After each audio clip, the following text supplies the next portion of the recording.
ओम श्री साई नाथाय नमः। श्री साई सच्चरित्र अध्याय 34 उदी की महिमा भाग 2। इस अध्याय में डॉक्टर का भतीजा, डॉक्टर पिल्ले, श्यामा की भयाहू, ईरानी कन्या, हरदा के महानुभाव तथा बंबई की महिला की प्रसव पीड़ा इत्यादि विषयों का वर्णन होगा।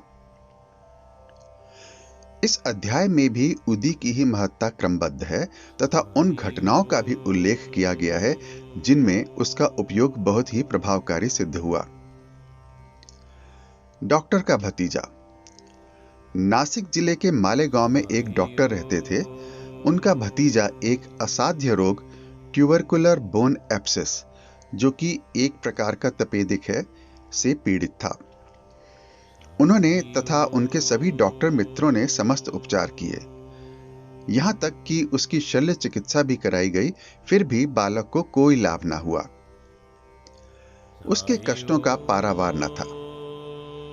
मित्र और संबंधियों ने बालक के माता पिता को दैविक उपचार करने का परामर्श देकर श्री साईं बाबा की शरण में जाने को कहा, जो अपनी दृष्टि मात्र से असाध्य रोग साध्य करने के लिए प्रसिद्ध हैं। अतः माता पिता बालक को साथ लेकर शिरडी आए। उन्होंने बाबा को साष्टांग प्रणाम कर श्री चरणों में बालक को डाल दिया और बड़ी नम्रता तथा आदर पूर्वक विनती की कि प्रभु, हम लोगों पर दया कीजिए। आपका संकट मोचन नाम सुनकर ही हम लोग यहां आए हैं। दया कर इस बालक की रक्षा कीजिए प्रभु, हमें तो केवल आपका ही भरोसा है। प्रार्थना सुनकर बाबा को दया आ गई और उन्होंने सांत्वना देकर कहा, जो इस मस्जिद की सीढ़ी चढ़ता है उसे जीवन पर्यंत कोई दुख नहीं होता। चिंता न करो, यह उदिले उस रोग ग्रसित स्थान पर लगाओ। ईश्वर पर विश्वास रखो, वह सप्ताह के अंत में पूर्ण स्वस्थ हो जाएगा।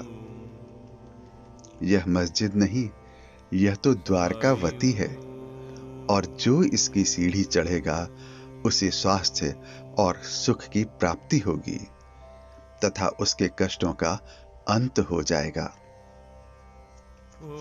बालक को बाबा के सामने बिठलाया गया। वे उस रोगग्रस्त स्थान पर अपना हाथ फेरते हुए दयापूर्ण दृष्टि से बालक की ओर निहारने लगे। रोगी अब प्रसन्न रहने लगा और उदी के लेप से बालक थोड़े समय में ही स्वस्थ हो गया। माता पिता अपने को बाबा का ऋणी और कृतज्ञ मानकर बालक को लेकर शिरडी से चले गए। यह लीला देखकर बालक के काका को, जो डॉक्टर थे, महान आश्चर्य हुआ तथा उन्हें भी बाबा के दर्शनों की तीव्र उत्कंठा हुई। इसी समय जब वे कार्यवश बंबई जा रहे थे, तभी मालेगांव और मनमाड के निकट किसी ने बाबा के विरुद्ध उनके कान भर दिए। इस कारण वे शिरडी जाने का विचार त्याग कर सीधे बंबई चले गए। वे अपनी शेष छुट्टियां अलीबाग में व्यतीत करना चाहते थे, परंतु बंबई में उन्हें लगातार 3 रात्रियों तक एक ही ध्वनि सुनाई पड़ी कि क्या अब भी तुम मुझ पर अविश्वास कर रहे हो? तब डॉक्टर ने अपना विचार बदलकर शिरडी को प्रस्थान करने का निश्चय किया।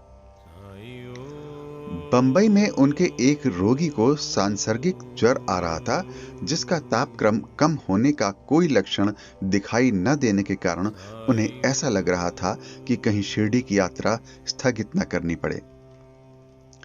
उन्होंने अपने मन ही मन एक परीक्षा करने का विचार किया कि यदि रोगी आज अच्छा हो जाए तो कल ही मैं शिरडी के लिए प्रस्थान कर दूंगा।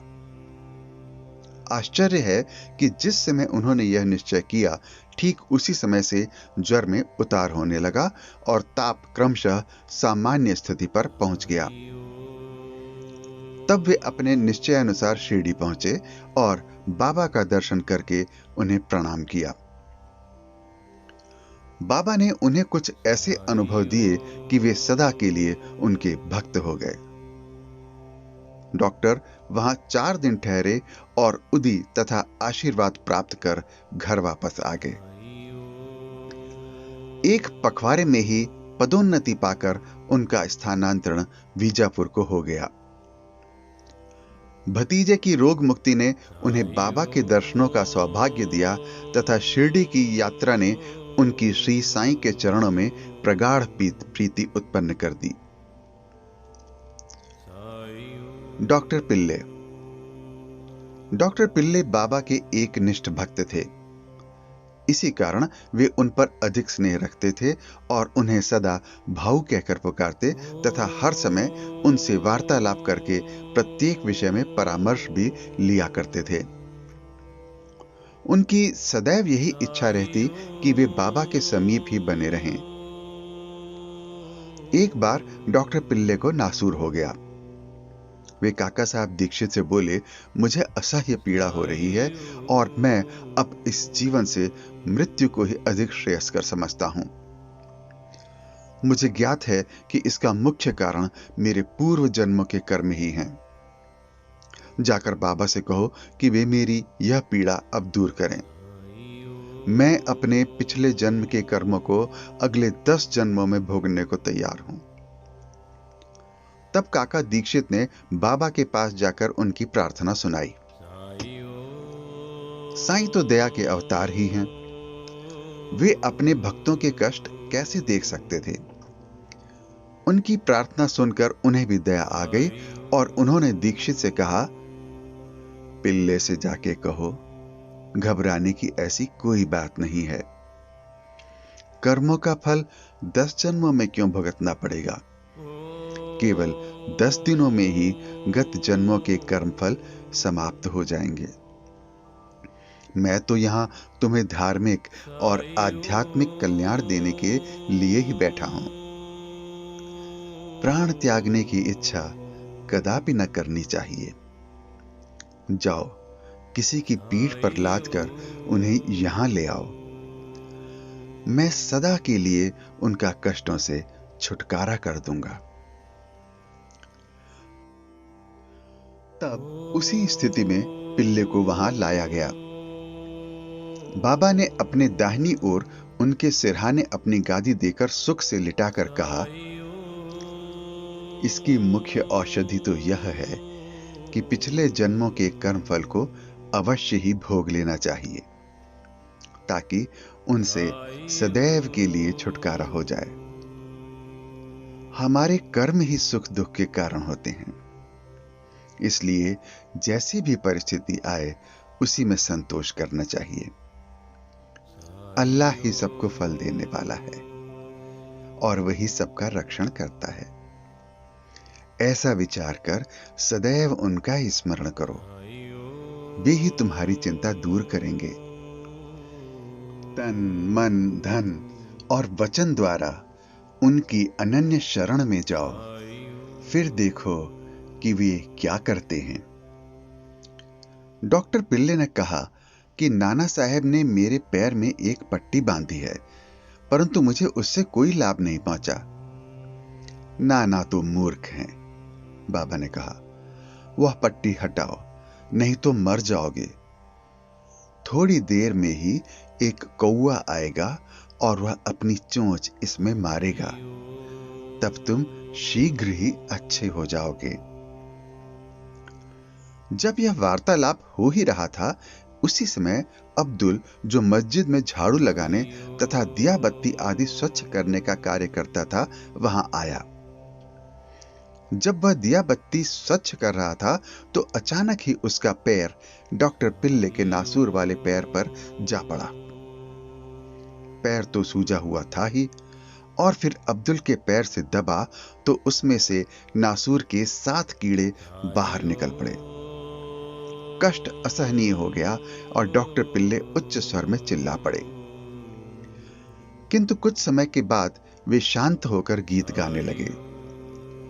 तब बाबा ने कहा, देखा, भाऊ अब अच्छा हो गया है और गाना गा रहा है। गाने के बोल थे, करम कर मेरे हाल पर तू करीम, तेरा नाम रहमान है और रहीम। तू ही दोनों आलम का सुल्तान है, जहां में नुमाया तेरी शान है। फना होने वाला है सब कारोबार, रहे नूर तेरा सदा आशिकार। तू आशिक का हरदम मददगार है। फिर डॉक्टर पिल्ले ने पूछा, वह कौवा कब आएगा और चोंच मारेगा? बाबा ने कहा, अरे क्या तुमने कौवे को नहीं देखा? अब वह नहीं आएगा। अब्दुल, जिसने तुम्हारा पैर दबाया, वही कौवा था। उसने चोंच मारकर नासूर को हटा दिया। वह अब फिर से क्यों आएगा? अब जाकर वाड़े में विश्राम करो, तुम शीघ्र ही स्वस्थ हो जाओगे। उदी लगाने और पानी के साथ पीने से बिना किसी औषधि या चिकित्सा के वे 10 दिनों में ही निरोगी हो गए, जैसा कि बाबा ने उनसे कहा था। श्यामा के छोटे भाई की पत्नी अर्थात भयाहू। सावली विहीर के समीप श्यामा के छोटे भाई बापा जी रहते थे। एक बार उनकी पत्नी को गिल्टियों वाला प्लेग हो गया। उसे ज्वर हो आया और उसकी जांघ में प्लेग की 2 गिल्टियां निकल आईं। बापा जी दौड़कर श्यामा के पास आए और सहायता के लिए चलने को कहा। श्यामा भयभीत हो उठे।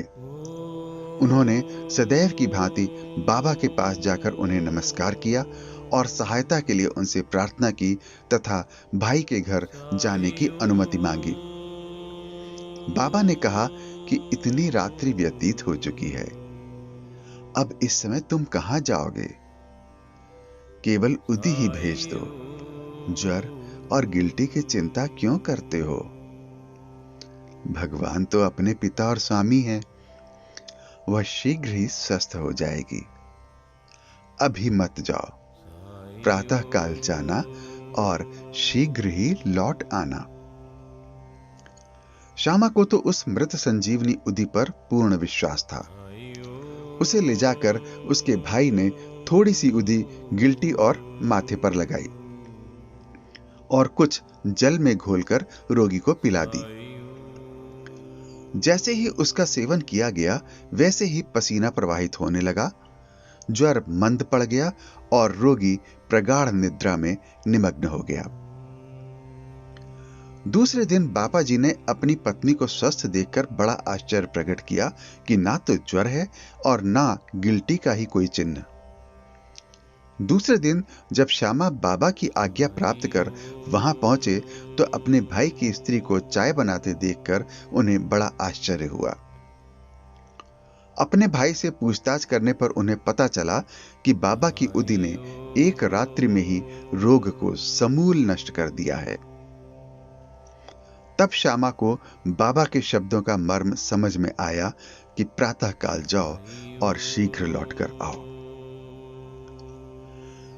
चाय पीकर श्यामा लौट आया और बाबा को प्रणाम करने के पश्चात कहने लगा, देवा, यह क्या नाटक है?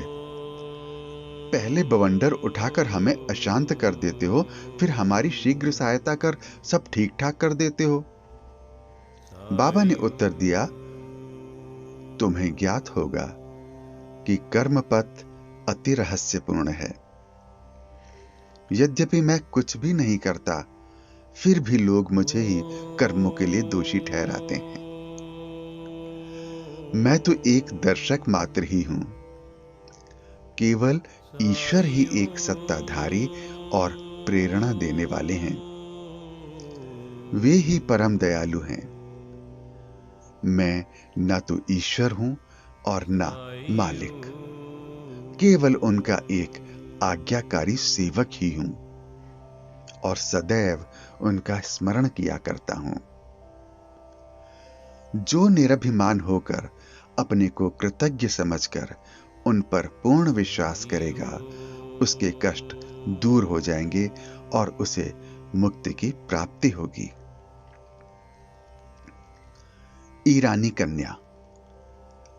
अब एक ईरानी भद्र पुरुष का अनुभव पढ़िए। उनकी छोटी कन्या घंटे घंटे पर मूर्छित हो जाया करती थी। उसके दांत कस जाते थे और उसके हाथ पैर ऐंठ जाते तथा वह बेहोश होकर भूमि पर गिर पड़ती थी। जब नाना प्रकार के उपचारों से भी उसे कोई लाभ न हुआ, तब कुछ लोगों ने उस ईरानी से बाबा की उदी की बहुत प्रशंसा की और कहा कि वह विले पार्ला मुंबई में काका साहेब दीक्षित के पास से ही प्राप्त हो सकती है। तब ईरानी महाशय ने वहां से उदी लाकर जल में घोलकर अपनी बेटी को पिलाया। प्रारंभ में जो दौरे 1 घंटे के अंतर से आया करते थे, बाद में वे 7 घंटे के अंदर से आए और कुछ दिनों के पश्चात वह पूर्ण स्वस्थ हो गई। हरदा के महानुभाव। हरदा के एक महानुभाव पथरी रोग से ग्रस्त थे। यह पथरी केवल शल्य चिकित्सा द्वारा ही निकाली जा सकती थी। लोगों ने भी उन्हें ऐसा ही करने का परामर्श दिया। वे बहुत ही वृद्ध तथा दुर्बल थे और अपनी दुर्बलता देखकर उन्हें शल्य चिकित्सा कराने का साहस न हो पा रहा था। इस हालत में उनकी व्याधि का और इलाज ही क्या था। इसी समय नगर के इनामदार भी वहां आए हुए थे, जो बाबा के परम भक्त थे तथा उनके पास उदी भी थी। कुछ मित्रों के परामर्श देने पर उनके पुत्र ने उनसे कुछ उदी प्राप्त कर अपने वृद्ध पिता को जल में मिलाकर पीने को दी। केवल 5 मिनट में ही उदी के पेट में जाते ही पथरी मल मूत्रेंद्रिय द्वारा बाहर निकल गई और वह वृद्ध शीघ्र ही स्वस्थ हो गया। बंबई की महिला की प्रसव पीड़ा। बंबई की कायस्थ प्रभु जाति की एक महिला को प्रसव काल में असहनीय वेदना हुआ करती थी। जब वह गर्भवती हो जाती तो बहुत घबराती और किंग कर्तव्य विमूढ़ हो जाया करती थी। इसके उपचारार्थ उनके एक मित्र श्री राम मारुति ने उसके पति को सुझाव दिया कि यदि इस पीड़ा से मुक्ति चाहते हो तो अपनी पत्नी को शिरडी ले जाओ। पुनः जब उनकी स्त्री गर्भवती हुई तो वे दोनों पति पत्नी शिरडी आए और वहां कुछ मास ठहरे। वे बाबा की नित्य सेवा करने लगे। उन्हें बाबा के सत्संग का भी बहुत लाभ हुआ।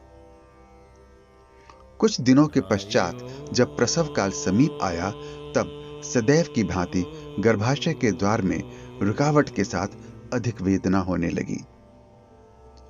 उनकी समझ में नहीं आता था कि अब क्या करना चाहिए।